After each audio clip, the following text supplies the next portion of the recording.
an exorcist or a priest or the Pope or the Dalai Lama. There was nothing anything could do to this thing, because it is so out of the realms of our comprehension that there's nothing we can do. So I interviewed Diane for 2 years, put it all together, really depressed me doing it.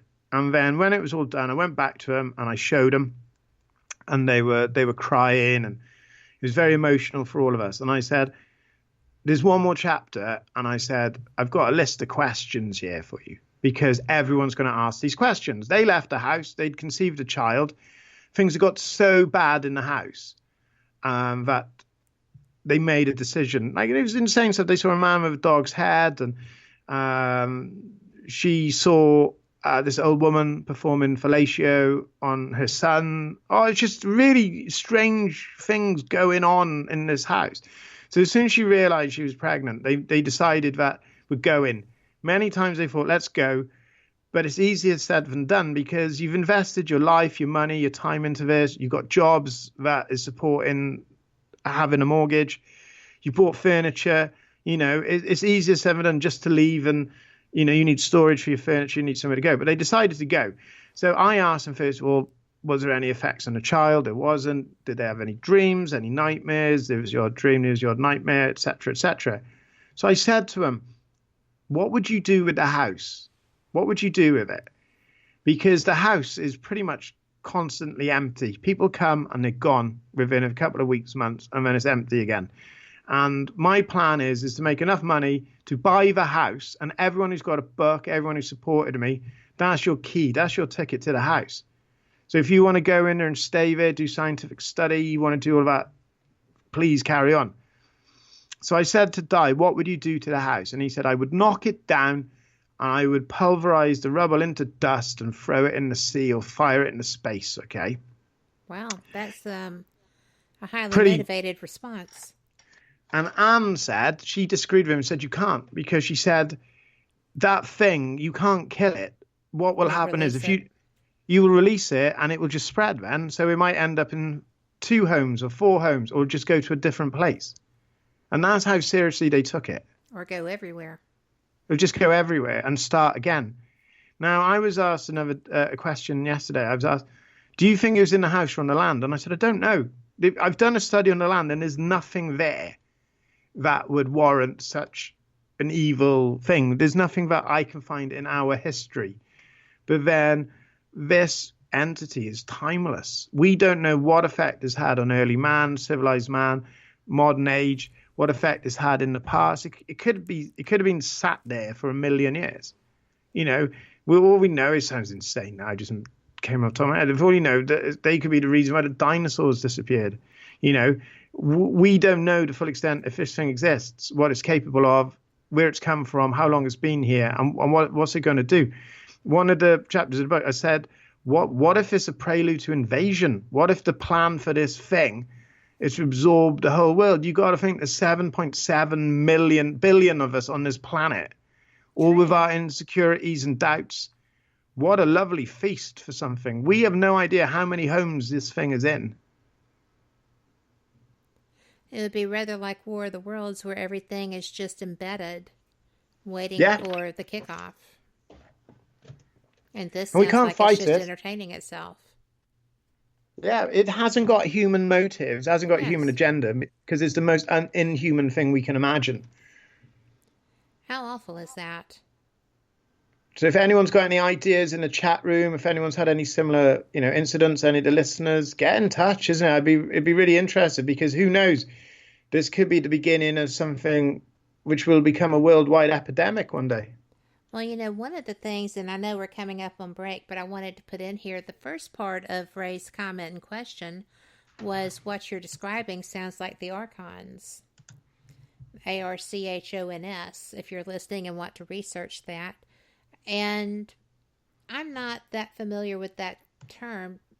I'm going to research it myself. I've already stuck it in my notes. But that being said, we are at our first break of this hour. And it's going to be 3 minutes, and we will be back on the flip side. Thanks for being here.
You are listening to WBHM Digital Broadcasting.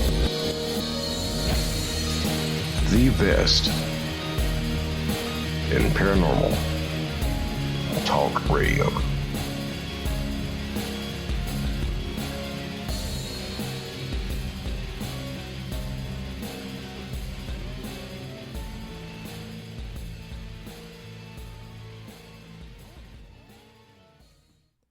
Hello there. Welcome back to Paranormal Experience Radio here on WBHM Digital Broadcasting. And Gavin Lee Davies and I have been having just the most fascinating conversation. And one of my friends, who is, by the way, a fantastic author, he also is co-founder of the blog Sixth Sense Media, which I adore. Find him on Facebook. You will not regret that. He also is the author of Anunnaki Awakening, Revelation. That is the first book in a trilogy.